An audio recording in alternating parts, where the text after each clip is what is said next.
knowledge and skills development.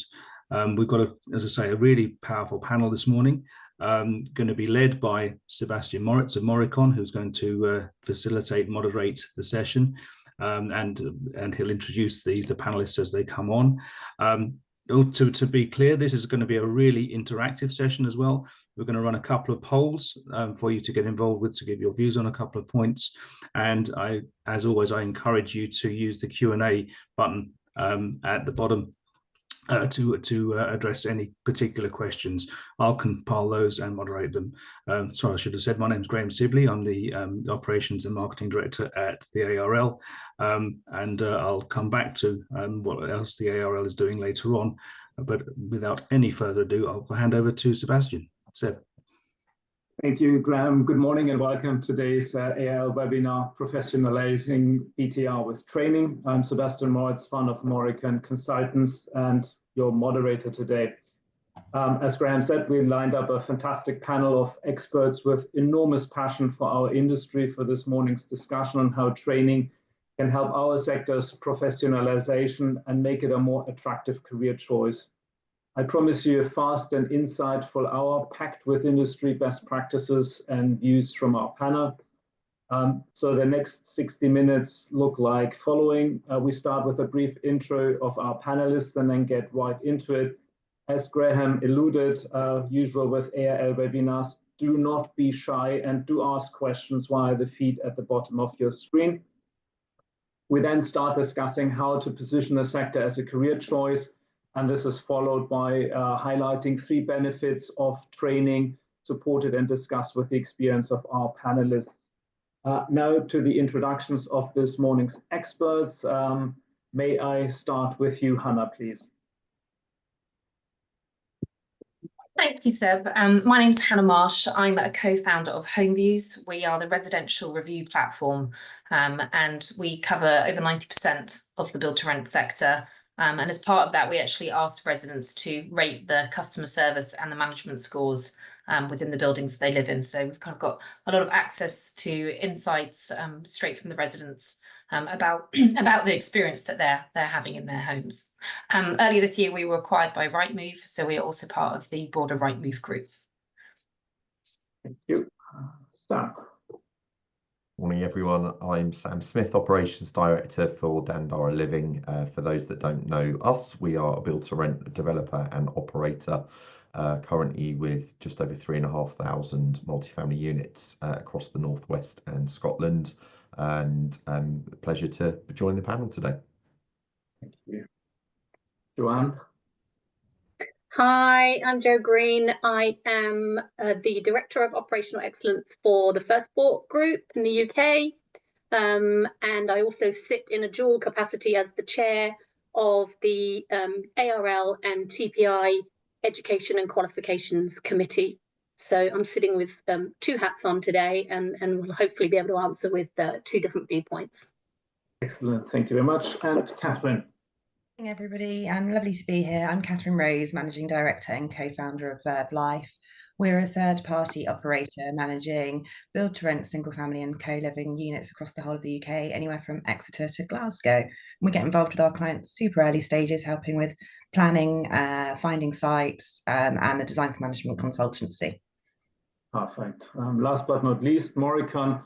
We work with clients on pre-opening and site mobilization projects and offer comprehensive standards and audit experience for our customers with UK-wide mystery shopping audits. Since spring this year, we have provided bespoke branded hospitality and customer experience training for lettings agents and customer-facing employees.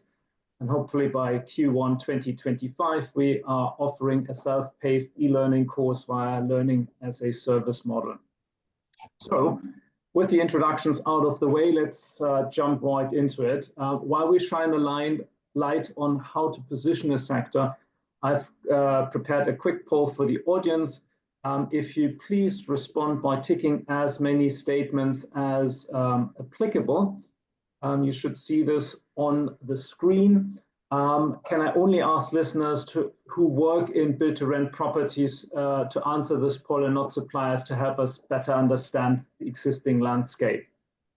Now, to open up the discussion, how can we position the sector as a career choice? And the first question would be what do we need from the industry leaders and organizations such as the ARL to make this happen? How do you think we as the sector can make ourselves attractive as a career choice for current and future workforce?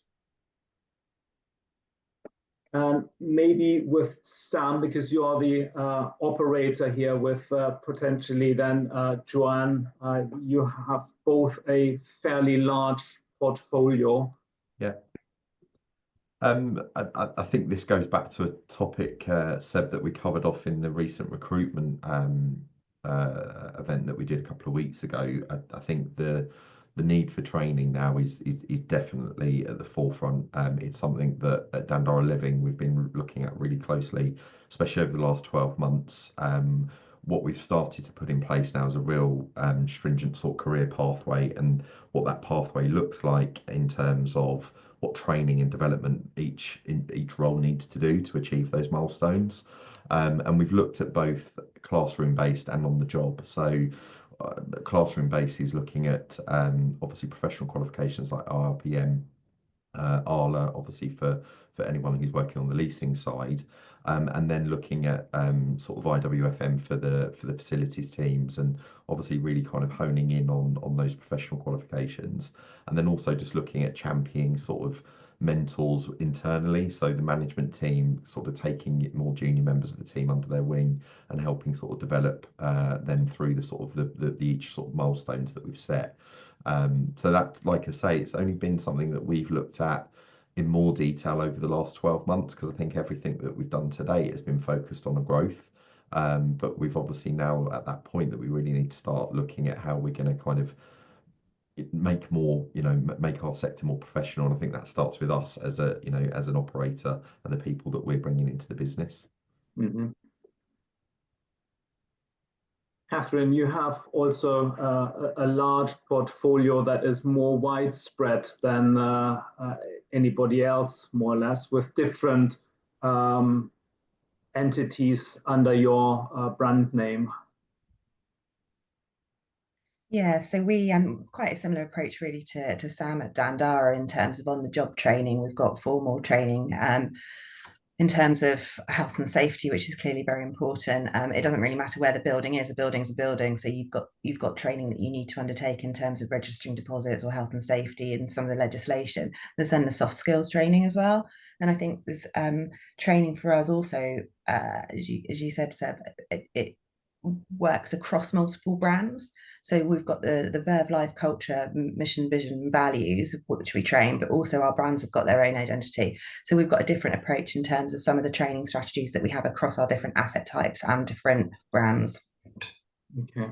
And then we talked about best practice approach and standards, code of conduct. Do you think we have a professional standards for employee development in place? And how would you deal with this in your organization? And maybe draw with your duality of hats wearing this morning, maybe I can start with you. Yeah, of course. I think just, there's two, I'll go back to the first question actually as well, how can we position the sector as a career choice? I think build to rent obviously is in a really good spot right now in terms of we've sort of moved away from, being this nascent sector without, sort of learning, cutting our teeth, going through the phases, of that journey into a much more stabilized sector now.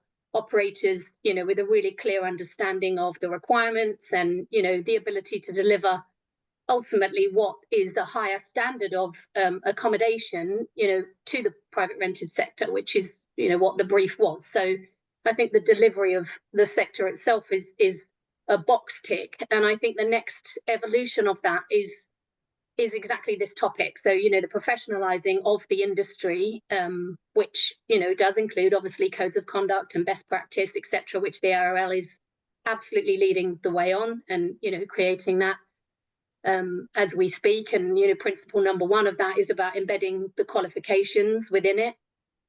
I think the criteria, the critical element will be the standardization of that across the sector, rather than just an operator sort of led approach, which clearly is going to be part of the model, because there are brands and there are missions and values and culture and the rest of it that's going to come out of each operator's brief. But I think, achieving consistency and standardization of qualifications that are the industry norm is the critical element, really, in establishing both a career path for new entrants. We can wax lyrical about retention, and I'm sure the operators will tear their hair out about that. But sometimes that's a good problem to have. If we've created pathways for people within the sector based around professional qualifications that are standardized, you really will see the right caliber of staff working within the sector. I'd agree. That's really important to get standardized and to make some things mandatory. I think the challenge we've got is property management, the wide range of roles you have, and it's at what point do you make it mandatory and for what role? And we might have a maintenance operative or a leasing associate or a general manager, and how do we make? I think that's a big challenge for the industry, is making it clear what we think could be mandatory and for what areas that you kind of touch. Financial services is clear. You need to be client money protection and sign up to various schemes, but I think as day-to-day property management, it's really blurred. It's very vague at the moment. And if I can come to the customer at the end of all our travails and toils, Hannah, where do you see from your data set what is the customer leaning or hoping for across the various brands with a more professional approach of the industry? Do you see certain trends that come through your data set? Well, I think the first thing to say about training is that's such a broad topic. So I think as an operator, there is training that needs to be done about actually regulations, keeping safe. It's sort of been touched on that there's a sort of mandatory level of training that needs to be done. But then it's that customer service. It's all the kind of nuances of your brand, of what you're trying to deliver, how you're trying to differentiate the customer service experience that you're offering to your residents. And the message for BTR, it's so positive what's been delivered to date. So management score in build to rent is consistently going up. If you look at the averages, it's going up year on year, which is phenomenal considering how high it's been. It's incredibly high rating, but it's also, when we do a comparison to tenants living within new build developments that are a for sale building, so they're renting through an individual private landlord, that management rating is going down year on year, and that gap is there. So actually build to rent is performing from a resident perspective at a higher level consistently than what we see in the build to sell, and we see that with a really high customer service score. So one of the questions we ask is customer service, and the average for build to rent for the last 12 months is 4.36 out of 5. That's like a phenomenal score. So I think the challenge is actually going to be, as Sam and Catherine both touched on, actually, as your organisation scales, is sort of almost maintaining this and making sure that as you've got new people coming on board and you have a broader geography to manage and companies, because actually in the main, obviously there are some bigger companies out there in the mix, but in the main a lot of companies haven't had a huge complex portfolio to manage, and that is just going to increase the complexity. But I think it's a positive message right now. So actually I think the challenge is around professionalizing it, but it's about continuing and standardizing that so that you actually don't, reputation is everything, so you're not actually seeing that slip. I think the final point that I would actually add as well is we've just done some research on build to rent residents, asked them about what they look for. We're going to share some of that at the ARL conference next week, and when we asked actually residents what they looked for and what was important to them when it comes to like price, location, facilities, amenities, customer service was right up there as highly rated as price and location in terms of what they're looking for in their rental experience. So it can't be underestimated how important it is about getting it right. The perfect trajectory into poll number 1. So I'm sharing the results. It's good that there is training on standards and that customer service is actually relevant and job-related skills training. And I'm glad to see that so far, no formal training structure, nobody has ticked that. So this is great. So we do training.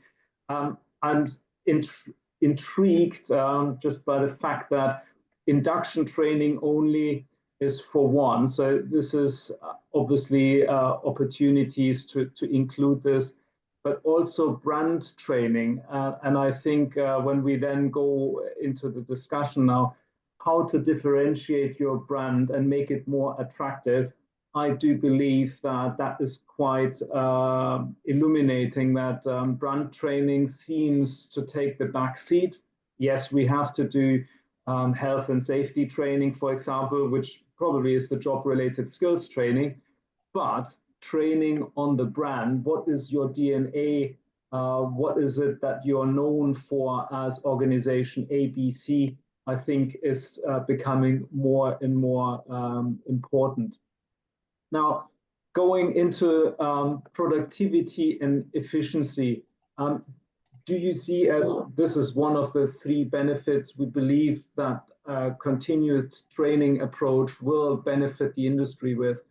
Do you see training as a tool to support this development, and how can it be either integrated or better integrated in your organization? And this is more an operator question for Sam and Catherine. Catherine, do you want to take this one first? Thanks, Sam. So in terms of training, bringing efficiencies, yes, I think it really is valuable. And we do on-the-job training, formal training. Training of our systems is really important, and having consistency and continuity across our sites, especially where we've got different clients who might have slightly different ways of working on some of the systems, but pooling that data and having accurate reporting and ensuring we're getting the most out of our systems is important. Health and safety for me goes without saying. Health and safety training, you know, I use my air hostess analogy quite a lot. We're there primarily for the safety of our residents within the building. We're not there necessarily to put events on a Wednesday morning, but equally, it's all very important, because if we get the events wrong and we don't have the community and the resident engagement, we don't have happy residents, and they don't stay in our buildings and they don't pay their rent on time. But if we have a major health and safety issue, that's equally as important. So the training that we do, systems training, on-the-job training, mentoring is a really important one. Sam touched on that earlier as well, actually. I've recently joined a mentoring program with the BPF, and I'm mentoring a lady who's working for JLL down in Bristol. And we've had our first face-to-face meeting, and that for me was really insightful. And we're really good at Verve Life with mentoring our teams. I think because we've been a startup, bringing people on a journey with us has been really important. And as we've grown, we've seen promotions within, a huge amount of promotions actually, and people moving across different sites. So that for us is super, super important. Sam, I don't know what you've got to add.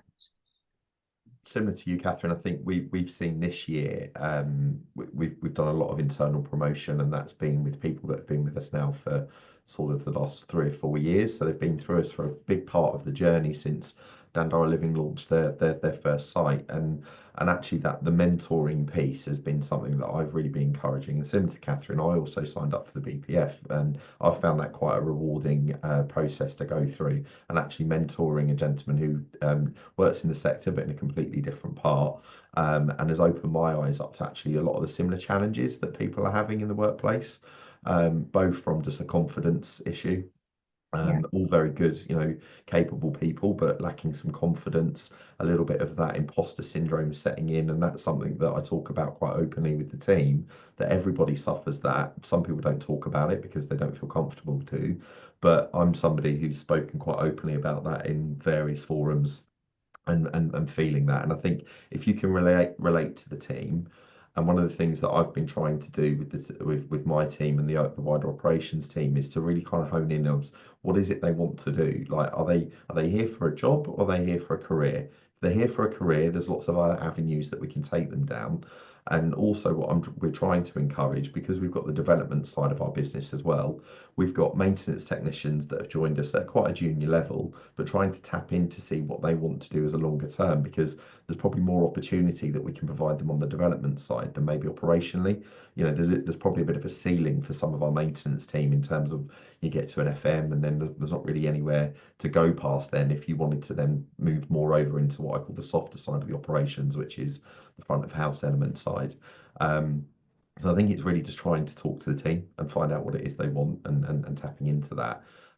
We've recently just brought an L&D manager into the business who's been fantastic at really mapping out now what we're going to do. But again, you know, that's been a significant investment from our side. We've only managed to do that this year because we're now at a certain point of our growth strategy and things. So you have to, similar to you, Catherine, when you're in that startup, you're trying to do everything for everyone, but you've got to take people on the journey, and only when you get to a certain size can you then warrant bringing in someone that's just going to spearhead your learning and development. And that we've only managed to do that this year, but already we're seeing the sort of return on investment is really starting to pay back. When we talked earlier on about standards and the best practice approach, how and what could we actually start measuring to create the industry-wide sets of benchmarks to measure that performance? And I think there are two things to look at. Hannah is looking from a CX experience, a customer experience.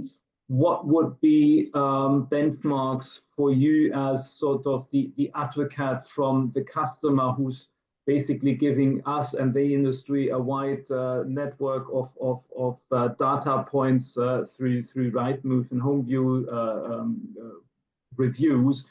And then Joe from the ARL, what are the easy entry benchmarks that we can hopefully implement in the nearer future to start that process?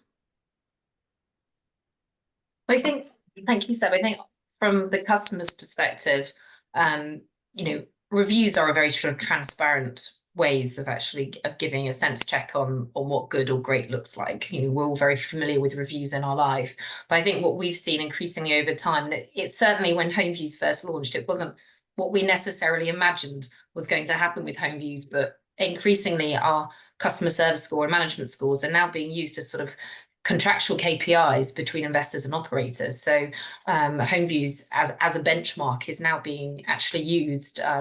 You know, it's in contracts that you will maintain a certain level of benchmark on your customer service score, which is certainly never what we envisaged when HomeViews was created, that we'd be in contracts. But it's because we go through a verification process, because we have such good coverage of the sector, we are able to offer a good sort of independent perspective on what good looks like from a resident perspective. And it is certainly just one way of measuring a standard in training, but it is a good way of understanding if you are delivering a good level of satisfaction ultimately to your residents. So I think it does play an important role, as we can see. Would you back that up, Joe? Yeah, absolutely. I think the challenge, again, that the sector has, that the ARL obviously is, you know, working to tackle, is, you know, the regulatory element of it. So again, because it's a, you know, relatively new sector, we don't have a regulatory body, we don't have, you know, an ombudsman, we don't have any kind of mandatory requirements as yet. So creating best practice benchmarks and then obviously elevating that to code of practice, you know, benchmarks that obviously we would encourage, you know, the sector to take up. It is almost the sort of self-regulation element of it.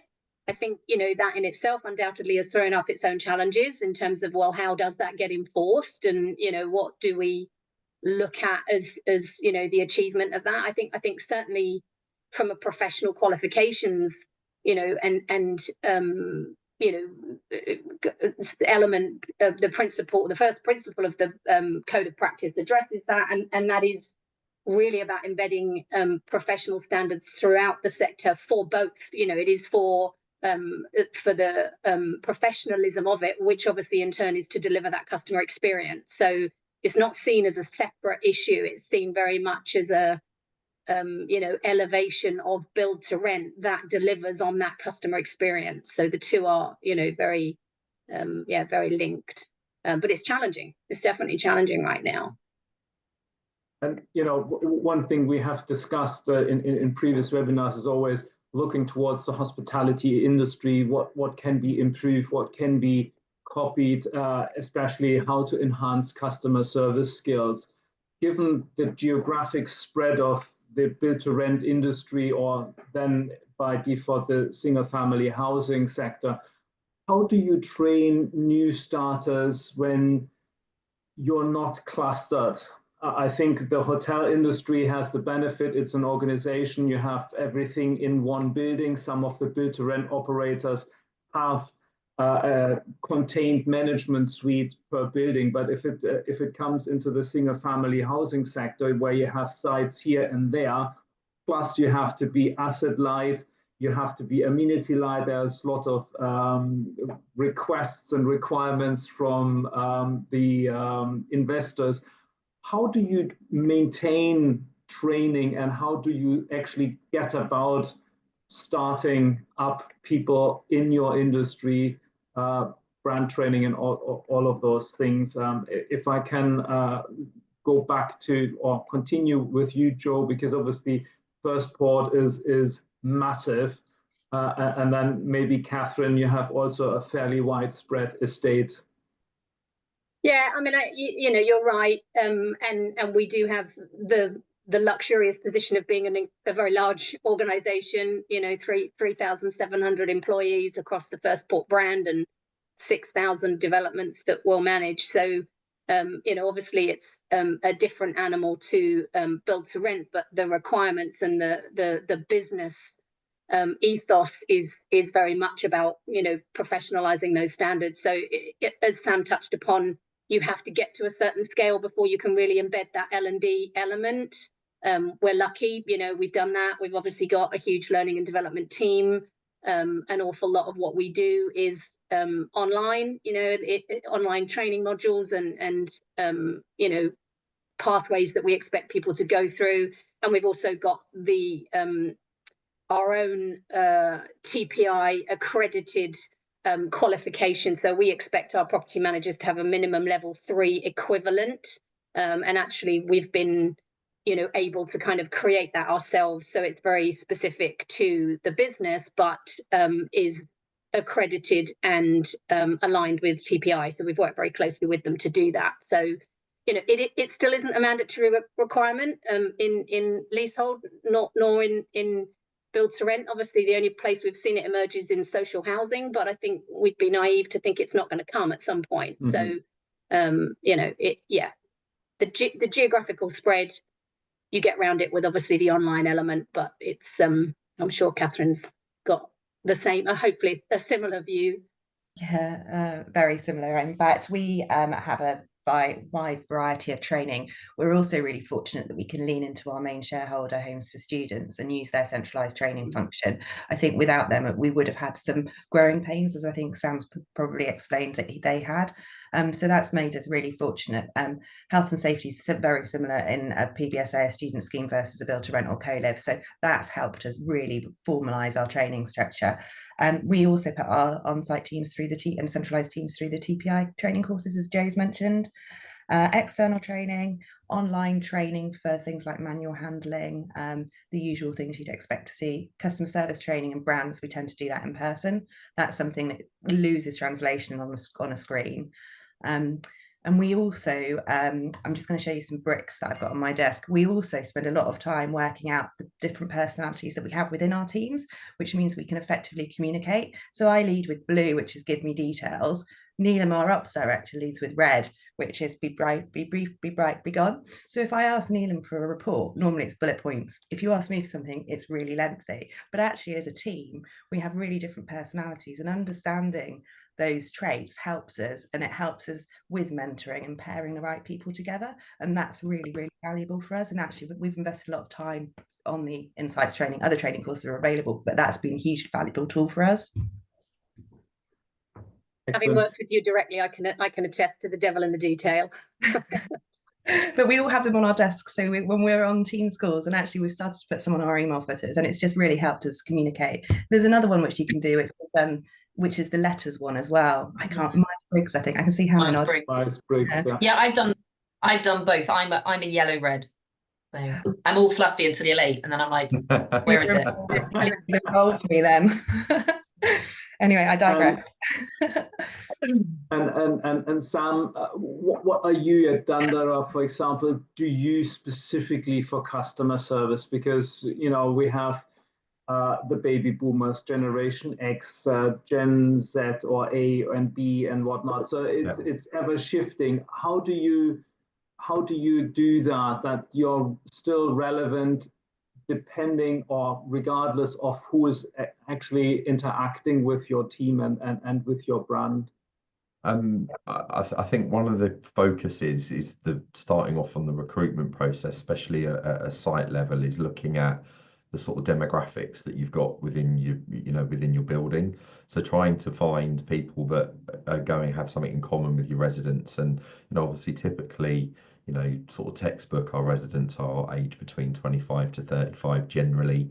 We track the demographics really closely just to make sure that we're keeping abreast of kind of who's living in the buildings, and then that kind of goes down to how we then recruiting and who we want to bring in onto that site. So I think one of the aspirations that I've got for the business, and I'm working with HR on it at the moment, is the induction process starts off with a 2-week group induction into the business. So before they're even put out on site, they come up to head office. They have a period of time of meeting all key stakeholders, so they know who's who. They get a real sort of sense of the business and the scale of the business as well. We recently did a company-wide conference back in September, which is the first time that we've brought all parts of Dandara Living under one roof. And there was people that have been in the business for 3 or 4 years and didn't realise that we actually built our own buildings as well. And we were a bit like, where's the messaging gone wrong there?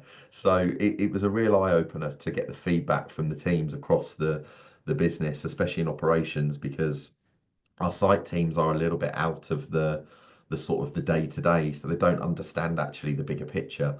But having brought everyone together, they've all come out with this sort of, I'd say, re-energized sort of love for the company in a way, because they're actually seeing, we've presented back to them what our next sort of 5-year plan is and what that trajectory looks like, and everybody's quite excited by it, and the feedback's been great. So we're trying to tap into that now and go, okay, well, actually those inductions, should we, instead of it just being 1 week's operations, 1 week's development, let's combine them, because we're trying to give the same message and we want the same messaging. Vision and values has been a big thing that we've really installed in the business over the last couple of years. Again, that's been really spearheaded by our head of HR, Nikki, who's been phenomenal at kind of getting everybody around the table, and the vision and values has been put together by the business, not just by everyone sat in a boardroom going, this is what we want the vision and values to be. It's been incorporating the team's feedback.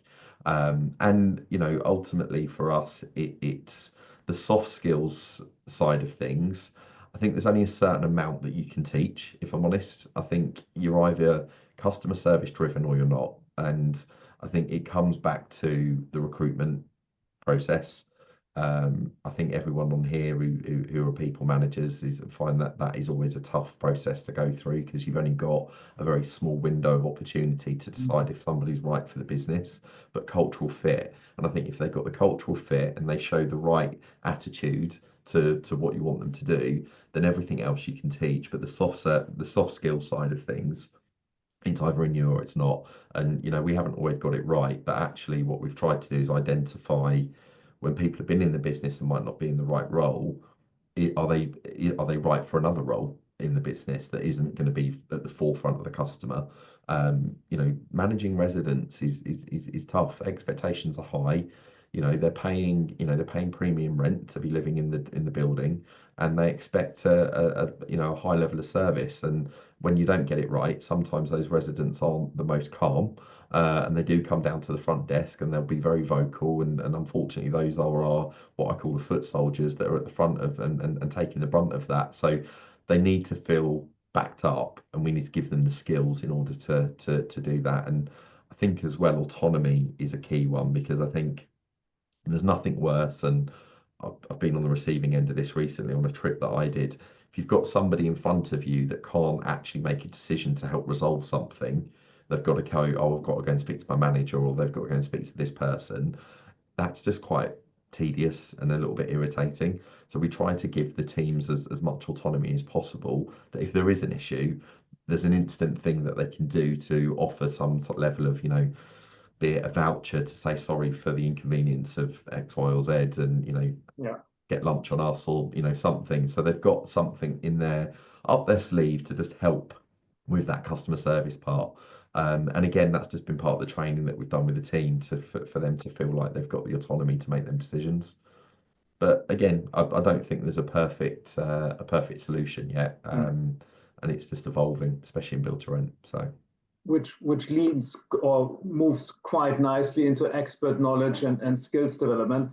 Before we look into that, I'd like to start another call, which is what prevents you from providing regular training, because obviously we heard a lot about how important training is. So I would like to ask the audience to click again multiple choice approach so that we understand.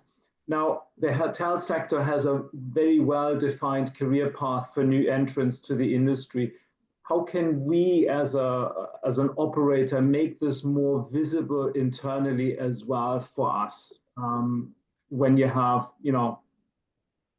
employees that are in the right or in the wrong spot, how do you deal with that? Joe, Catherine, can I start with you? Joe, do you want to go? Yeah, I mean, I think we've sort of talked about it a little bit already in terms of, having clearly defined roles and responsibilities. I think is really important, and I think we've sort of got that now as a build to rent sector. I think when you spoke to the recruitment companies early on, they were tearing their hair out a little bit that a concierge in one development would be a community manager, and another development would be somebody else, and and the different terminology that was being used was confusing itself, and I think that's leveled a little bit. I think there's more of an understanding of the sort of roles and responsibilities and the structure that can be standardized across building management in that sense. I think having obviously internal career pathways and career progression is critical. That again is part of a people team, part of a learning and development plan for employees, and sort of understanding what their aspirations are.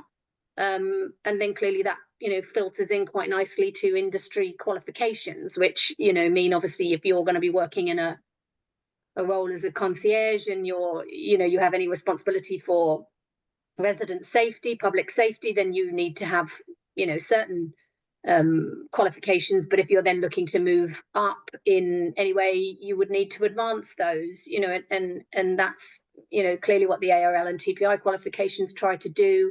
And I think we're really trying to encourage the industry and operators to align with those, which I think we're starting to see. So that's a bit of a first port hat and a bit of an ARL hat. I don't know what your view is, Catherine, from the operator perspective. Probably the same, I suspect. Yeah, it's really similar. I just think we've still got a long way to go as an industry. You look at the hotel market, I take my hometown of Exeter, we've got a Premier Inn, we've got an independent hotel, there's there's a Jewelries, I can't remember now, there's many Holiday Inn. You look at Exeter from a build to rent perspective, we're about to open for a client next year. The only other schemes that are operational on the platform So we don't have enough scale in some of these cities to be able to accelerate like the hotel industry has or like the student sector has. I think because we haven't got enough build to rent or co-live operational schemes, that learning and that having that defined career path is hard, because we still don't have the scale as the industry, in my view. Interestingly, from the poll, it's great to see that it's not a lack of skills or an availability of training content. I think lack of time is one of the things that I think we need to look into, because it's not even budget, which I find really good to see, that it's not like, oh my God, you can't do X, Y, and Z because we don't have the money. It's the sheer lack of time. So this is definitely a takeaway. Even the team is too dispersed is not a major stopping stone, which is great. So how do we measure then the results of training? Do you see then that customers come back and comment specifically on training, or if there is a change in training? Hannah, when you interview people in developments, is there anything that stands out, or you can actually follow a good training trajectory from a company versus a not so good one? I think I'd answer that question probably just with a tweak on the question, thinking probably a little bit more about how training is recognised within organisations and what we hear about kind of reward and recognition. And I think going back to Catherine's point of understanding your team and what motivates them, and as Joe said as well about career progression. So some people, if you don't have a sort of a structure or career path, then actually you've got to think of ways that you can motivate your team in different ways. So, you know, some people it's always going to be financial and they want, you know, bonuses or targets and things that they're hitting, and therefore they're engaged in training because they want to be better. Some it's about recognition, and it's about recognition within their business or amongst their peers for being great, or it's external recognition. So we've very much seen that with reviews playing a role in that, but also our data, because the number of times that staff get mentioned at a named level within reviews and people say, oh my God, Sam's amazing, he's incredible, I love him so much, and he goes out of his way. And we know that in certain really high performing organizations, that feedback loop is really shared internally. So every month, sometimes we know some companies where staff are kind of bonused or recognized as like standout person in terms of reviews. It's also great reviews in some big organizations, like they are shared monthly on a monthly report. It's emailed around the business with standout home views comments for staff, and that is really important because it encourages people to go that extra mile to like, what does excellence look like in my role, because I want to be that person. You know, we have our home views awards, and initially that started off very much focused at a building and operator level, and then a few years ago we introduced an individual and a team level, because we recognise how important and how motivating that is to give people some limelight at an individual level based on resident ratings and you know, resident feedback. So it's sort of not quite answering your question necessarily, Seb, but I think it comes back to training's not so much specifically mentioned, but where we know that organizations, you know, recognize excellence in a customer service standard, however that might be, and it is often, we obviously know it from a home views perspective, but where that kind of excellence is recognized internally, whether that be financial or just recognition, we see that they are some of the highest performing on home views from a customer service point of view, because the teams are so engaged with delivering such a high level of customer service. Before the Q&A questions start, can I, because we're at the moment end of October, it seems all kind of with doom and gloom. Halloween is there, the budget will be revealed tomorrow, the American election, everything, you know. Can I ask the panel, what are for your opinion, what are the implications of not training a team for you and your business? I would say not training. One of the things, and interesting on the poll that's come up, I think one of the top 3 people were saying was churn. And I think actually, if if you don't train and you don't put that investment and time into your team, that churn will just continue to increase.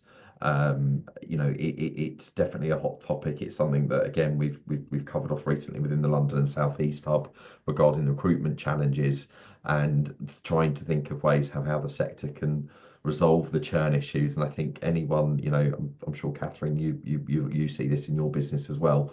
Trying to retain top talent is really hard, and if you're not putting any investment into them, then you're not going to retain them. So I think that's probably a key takeaway for me.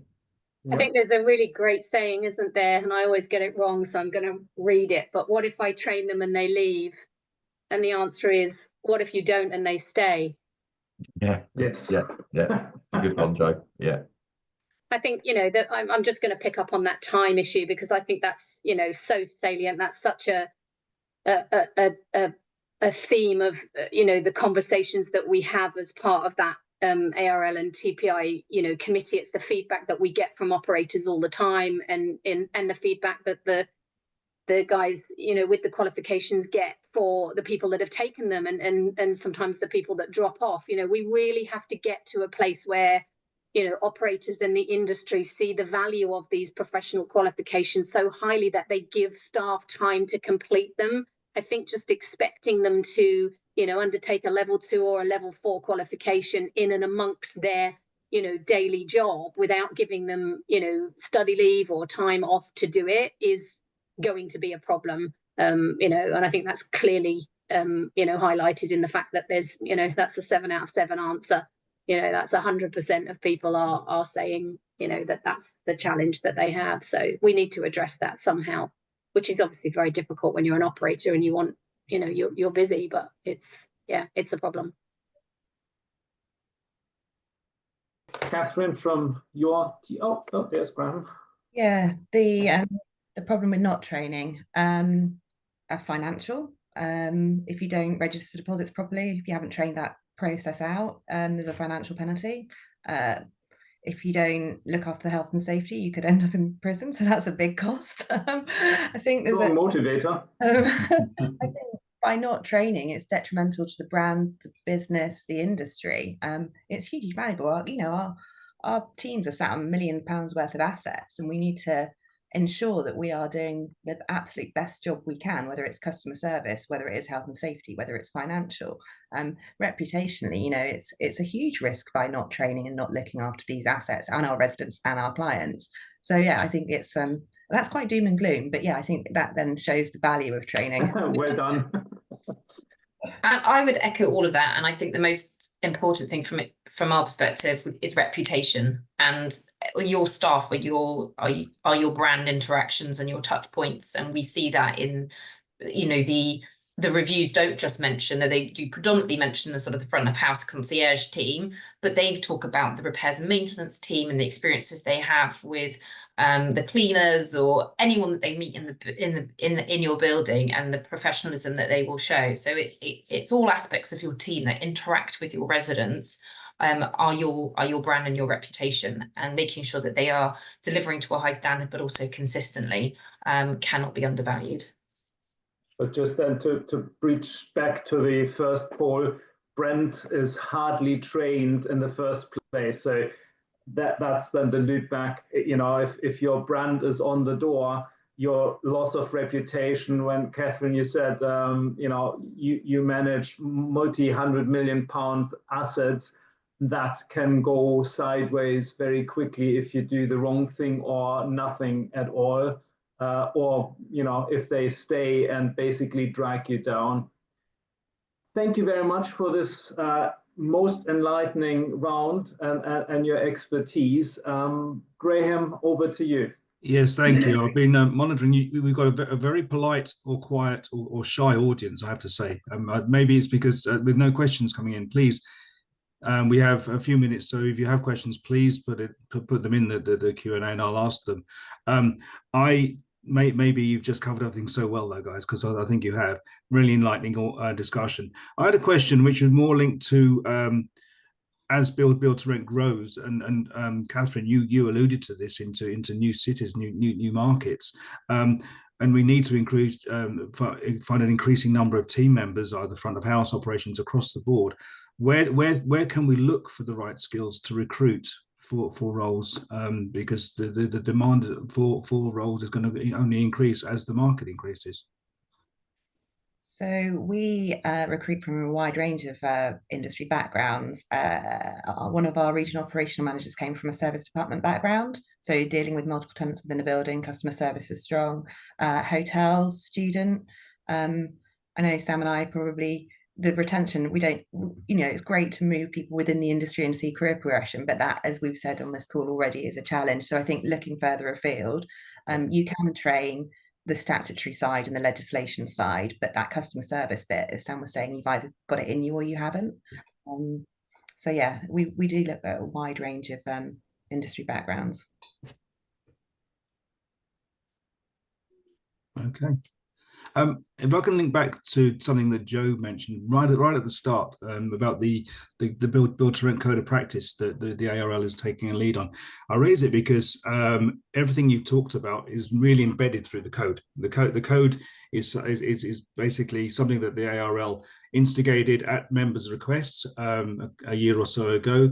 It's now going through a lot of road testing, lots of great feedback, to a point where we'll be able to finalize that in the next month or so, and we'll be going live in the new year. But I wanted to, but it's all about setting out what the culture of build to rent is, and training and people are embedded throughout it. The code covers principles around quality of homes and design, sustainability, customer fairness. But really specifically, there's two principles which impact the discussion we've just had. One is around the culture of build to rent, and that's embedding professional standards, the need to provide and promote CPD to property management staff, promoting property management as a career pathway with appropriate pay, recognition, and promotion routes.